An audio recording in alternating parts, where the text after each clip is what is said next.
8 frugal habits that will make you a millionaire.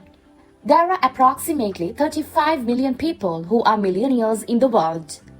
As Robert J. Samuelson states so perfectly in the Washington Post, that's about 5% of the US adult population, 241 million in 2014, or 1 in 20. Rarefied, yes. Exclusive, no. Though the population numbers have gone up in the last year, they still prove a point. It's totally possible for you to become a millionaire. I personally have been a millionaire several times in my life. I am an entrepreneur and take chances. Sometimes they pay off and sometimes they don't. The following are a few of the tips that have helped me to become and stay a millionaire over the past couple years. While becoming a millionaire rarely occurs overnight, it's still an achievable dream if you work hard and follow these 8 frugal habits. Number 1. Live below your means. Do you really need to purchase a Mac mansion? Do you honestly have to have the latest luxury vehicle in your driveway?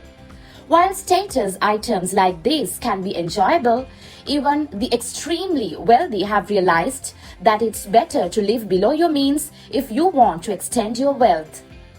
Take Warren Buffett, for example.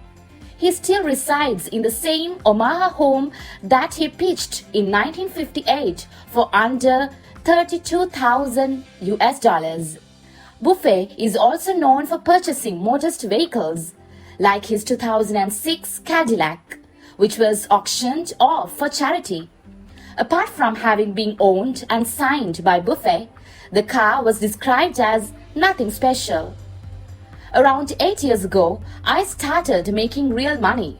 That doesn't mean that I changed anything in my lifestyle. Sure, I got a few nice things, but I didn't change the way I lived. This has saved me countless dollars. Number 2. Never pay full price. Did you know that households that average an income of $100,000 US or more use more coupons than households that earn under $35,000 US annually? They also don't shop at luxury stores like Tiffany & Co. or Brooks Brothers. Instead, they prefer to shop at Walmart, Target, and Home Depot. The wealthy never pay full price for the items they want or need. My personal experience is that the ultra-rich never pay full price for anything. I personally like to shop on eBay and Craigslist. This helps me to get super nice quality things for a much lower price. Note, I still don't buy crap. I purchase nice things. I just don't pay full price for them. Number 3. Cut out unnecessary expenses. There are a number of small ways that you can cut out those unnecessary expenses that will add up over time. For example, how much money have you spent on ATM withdrawal fees or transaction fees when sending or receiving funds electronically? There are a number of alternatives that don't include these fees. On a larger scale, you should also create a monthly budget so that you can examine where your money is going each month. You may quickly realize that you actually don't need that cable package that includes every channel. Instead, you can downgrade or cut the cord entirely and use alternatives such as Hulu, Amazon, or Netflix. If a budget sounds too restrictive to you, try not having the money to budget. However, merely keeping track of all of your expenses will go a long way to helping you see what you are spending your assets on. Number 4. Rent or sell your current possessions. Do you have a closet full of unused junk or clothes that you no longer wear? Do you have a spare guest room or extra office space? You can make money simply by selling your unwanted items online through Craigslist, eBay, and Amazon, or offline by having a yard sale, visiting a consignment shop, or hosting a closet party. You could rent bedrooms on Airbnb. You can even rent out everything from your office, parking space, car, or even tools when you are not using them. As opposed to collecting dust or taking up space, you can sell or rent the possessions you already have to make some quick cash. Number 5. Leave the cash and plastic at home. If you leave the house without your credit card and a large amount of cash, you won't be tempted to purchase items that you don't really need. In fact, according to US News and World Report, it's been found that 86% of people who spend cash on luxuries like expensive cars, jewelry, and electronics are non-millionaires trying to act the part by purchasing luxury brands. Instead, follow the example set by T. Boone Pickens. Make a shopping list and only carry the cash you'll need to make those specific purchases. This way, you aren't putting yourself into additional debt. Remember, if you don't have cash to make a purchase or pay off your credit card, then you probably can't afford the purchase in the first place. Number 6. Don't waste money on get-rich-quick schemes.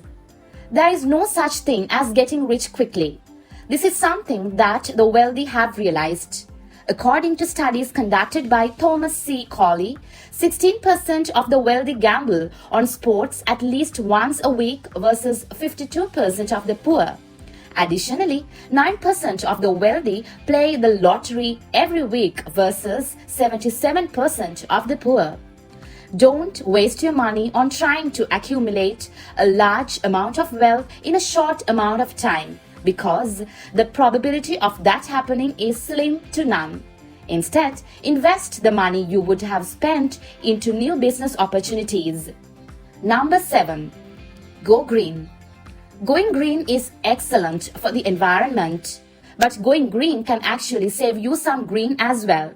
For example, you could reduce your heating and cooling bills by turning your heat down during the winter and the air temperature up during the summer by just 2 degrees. You could also invest in a gadget like the Nest to help monitor and manage your heating and cooling expenses. You could also recycle cans and cardboard for a couple of extra dollars. Replace energy-guzzling gadgets with newer Energy Star models to cut back on your electric bill. And consider carpooling or taking public transport instead of driving yourself to and from work. Number 8. Get a side gig. There are 2 financial incentives for getting a side gig. The first and most obvious reason is that this will bring in additional income that can be used to pay down your debt or placed into savings or investments. The other reason is, if you are busy with a side gig, then you'll have less time to spend the money you've earned. For example, if you do web design, tech support, or became a bartender on the weekends, you are less likely to go out to eat or shop all day. Here are a few tips to earn an extra $500 a month. Every little bit helps. You can become a millionaire. Now it's time to figure it out and go do it. I have faith and believe in you. If you are ever lost or need a little advice, I'm here to help. Thank you.